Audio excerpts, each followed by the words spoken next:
ओम नमः शिवाय।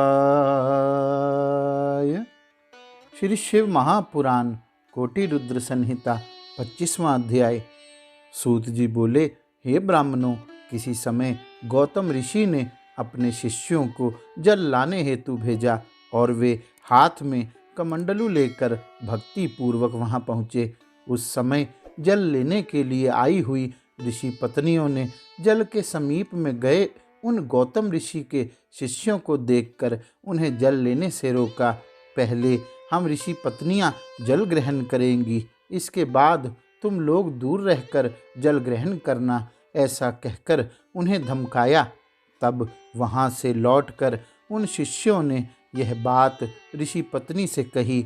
इसके बाद तपस्विनी गौतम पत्नी उनको धीरज देकर उन शिष्यों को साथ लेकर स्वयं वहां गई और जल लाकर उन गौतम को दिया। तब उन ऋषिवर ने उस जल से अपना नित्य कर्म संपन्न किया। इधर कुटिल विचार वाली उन सभी ऋषि पत्नियों ने कुपित होकर महर्षि पत्नी को फटकारा और वहां से लौटकर अपनी अपनी पर्णशालाओं में गई। इसके बाद दुष्ट स्वभाव वाली उन स्त्रियों ने अपने अपने पतियों से उल्टे सीधे वह सारा समाचार निवेदन किया। तब उनकी बात सुनकर भवितव्यतावश वे महर्षिगण गौतम के ऊपर क्रुद्ध हो गए। इसके बाद क्रोधित हुए उन दुर्बुद्धि ऋषियों ने गौतम के तप में विघ्न करने के लिए अनेक प्रकार के पूजन एवं उपहारों द्वारा गणेश जी की आराधना की। तदंतर भक्त के अधीन रहने वाले तथा अभिष्ट फल देने वाले गणेश जी प्रसन्न होकर वहां प्रकट हो गए और यह वचन कहने लगे। गणेश जी बोले, हे महर्षियों, मैं प्रसन्न हूँ, आप लोग वर मांगिए, मैं आप लोगों का कौन सा कार्य संपन्न करूं। तब उनकी बात सुनकर उन महर्षियों ने कहा। ऋषिगण बोले, यदि आप वर देना चाहते हैं तो हम ऋषियों से धिक्कार दिलाकर गौतम को इनके आश्रम से बाहर निकलवा दें। इस प्रकार हम लोगों का यह कार्य पूरा कर दें। सूत जी बोले, ऋषियों द्वारा इस प्रकार प्रार्थना किए जाने पर सज्जनों को गति प्रदान करने वाले गजानन ने प्रेम पूर्वक उन्हें समझाते हुए हंसकर पुनः यह वचन कहा।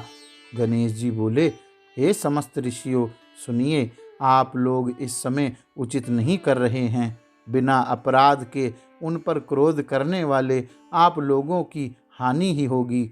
जिन्होंने पूर्व में आप लोगों का उपकार किया है उन्हें दुख देना हितकारी नहीं है, और यदि उनको दुख दिया जाएगा तो इससे आप लोगों का यही विनाश होगा। इस प्रकार का तप कर उत्तम फल का साधन करना चाहिए। स्वयं ही शुभ फल का परित्याग करके अहितकारक फल को नहीं ग्रहण किया जाता। सूत जी बोले, तब उनकी यह बात सुनकर बुद्धिमोह को प्राप्त हुए उन ऋषिवरों ने यह वचन कहा। ऋषि बोले, हे स्वामी, आपको तो यही करना है, इसके अतिरिक्त अन्य कुछ नहीं। तब उनके ऐसा कहने पर प्रभु गणेश जी ने यह वचन कहा। गणेश जी बोले, ब्रह्मदेव ने ऐसा कहा है कि नीच पुरुष कभी भी सज्जन नहीं हो सकता तथा वैसे ही सज्जन पुरुष कभी नीच नहीं हो सकता, यह निश्चित है। पहले जब भोजन के बिना आप लोगों को दुख प्राप्त हुआ तब महर्षि गौतम ने आप लोगों को सुख प्रदान किया था, किंतु इस समय आप लोग उन्हें दुख दे रहे हैं। यह तो लोक में किसी प्रकार भी उचित नहीं है। आप लोग भली भांति विचार करें। यदि आप लोग अपनी अपनी स्त्री के वशीभूत होकर मेरी बात नहीं मानेंगे तो यह भी उनके लिए परम हितकर ही होगा, इसमें संदेह नहीं है। अभी भी ये ऋषिवर आप लोगों को निश्चित रूप से सुख देंगे, अतः उनके साथ छल करना उचित नहीं है। आप लोग दूसरा वरदान मांगिए। सूत जी बोले, हे महर्षियों, यद्यपि महात्मा गणेश ने उन ऋषियों को इस प्रकार से बहुत समझाया, किंतु ऋषियों ने उनकी बात नहीं मानी। इसके बाद भक्तों के अधीन रहने के कारण उन शिवपुत्र ने उन दुष्ट बुद्धि ऋषियों से उदासीन मन से कहा। गणेश जी बोले, आप लोग जो प्रार्थना कर रहे हैं वैसा ही करूँगा। अब जो होनहार है वह तो होकर ही रहेगा। ऐसा कहकर वे अंतर्ध्यान हो गए। उन गौतम जी को दुष्ट ऋषियों के अभिप्राय का ज्ञान नहीं हुआ और वे प्रसन्न मन से निरंतर अपनी स्त्री के साथ नित्य कर्म करते रहे। हे मुनीश्वरों, इसके पश्चात उस वरदान के कारण उन दुष्ट ऋषियों के प्रभाव से जो घटना घटी उसे सुनिए। महर्षि गौतम की क्यारी में धान्य एवं यव बोया गया था।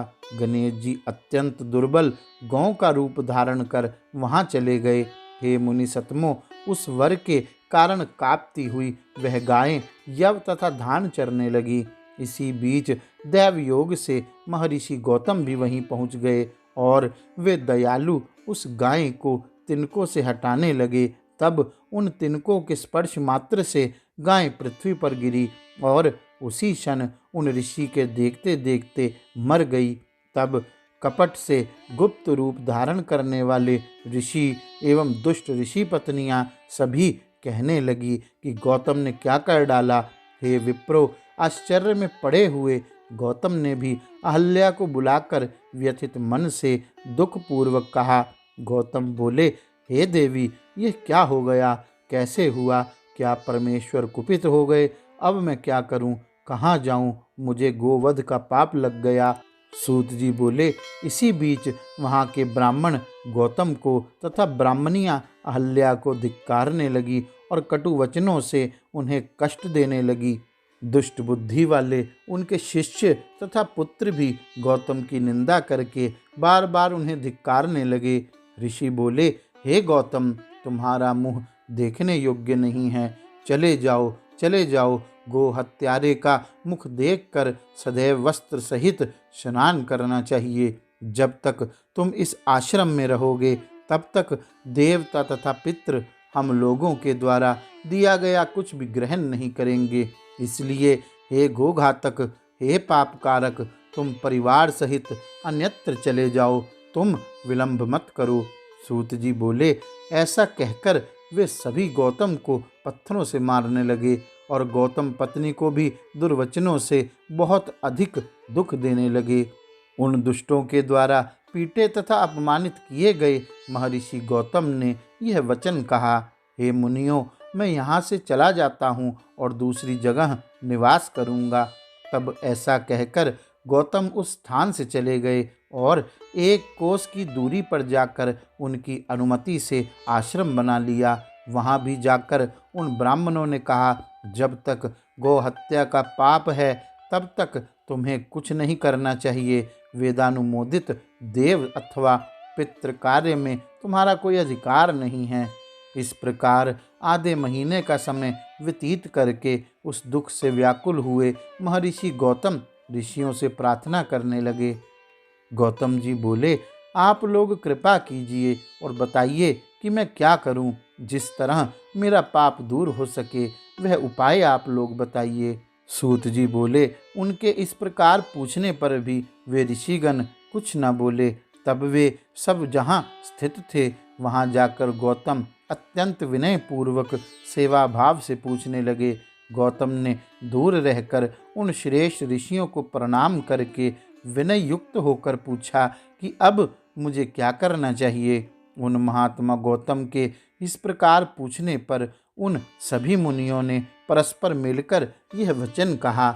ऋषि बोले, बिना प्रायश्चित किए कभी भी शुद्धि नहीं होती है, इसलिए तुम शरीर शुद्धि के निमित्त प्रायश्चित करो।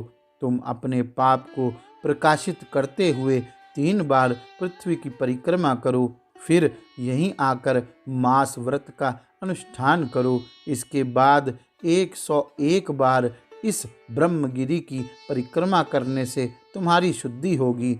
अथवा तुम यहीं गंगा को लाकर स्नान करो और 1 करोड़ पार्थिव लिंग बनाकर भगवान शिव जी का पूजन करो। उसके बाद गंगा में स्नान करके तुम पवित्र हो जाओगे। सर्वप्रथम 11 बार इस पर्वत की परिक्रमा करो। तत्पश्चात 100 घड़े गंगा जल से स्नान कर पार्थिव पूजन करो, तब तुम्हारा प्रायश्चित पूर्ण होगा। इस प्रकार उन ऋषियों के कहने पर उन्होंने हाँ ठीक है ऐसा कहकर उनकी बात स्वीकार कर ली। गौतम बोले, हे मुनि श्रेष्ठो, मैं आप श्रीमान लोगों की आज्ञा से पार्थिव पूजन तथा पर्वत की परिक्रमा करूँगा। ऐसा कहकर उन मुनि श्रेष्ठ महर्षि ने पर्वत की परिक्रमा करके पार्थिव लिंगों को बनाकर उनका पूजन किया।